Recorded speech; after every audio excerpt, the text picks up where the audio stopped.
امام خمینی رحمتullah علیہ نے ایک نظریہ دیا، ایک بات کی، آغا مرتضیٰ حائری نے اس کی مخالفت کی۔ آغا مرتضیٰ حائری کون تھے؟ زعیم حوزہ، مؤسس حوزہ کے فرزند، ہمارے اساتید کے استاد، حضرت امام خمینی رحمتullah علیہ کے ہم عصر اور بھائی، کیونکہ دونوں شاگرد تھے مؤسس حوزہ شیخ عبدالکریم حائری کے۔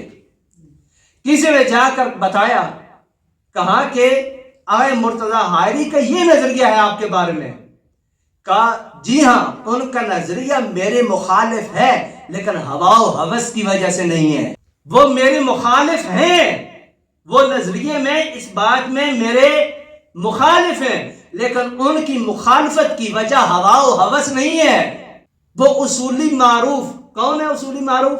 آپ کہیں کہ اصول کے مجدد اور بانی ہماری صدی میں جو ہم اصول پڑھ رہے ہیں، آغا بہبہانی۔ اور ساتھ اسی زمانے میں معروف اخباری کون ہے؟ مرحوم امین استرابادی۔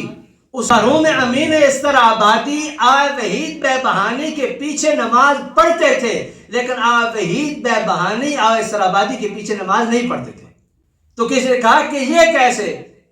کہا میں انہیں عادل نہیں سمجھتا، اور عادل نہ سمجھتے ہوئے ان کے پیچھے نماز پڑھوں تو میری نماز باطل ہے، اور مجھے وہ عادل سمجھتے ہیں، اگر سمجھ کر پیچھے نہ پڑے تو پھر ان کی عدالت پر بھی سوال ہے۔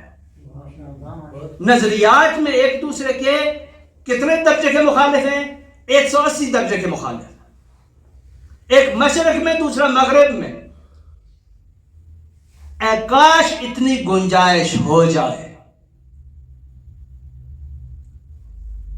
اے کاش اتنی گنجائش بنے کہ امام خمینی جتنے بڑے انقلابی ہو کر آغا مرتضیٰ حائری کو برداشت کر لیں، امام خمینی جتنے بڑے فیلسوف ہو کر آغا گلپیگانی کو برداشت کر لیں۔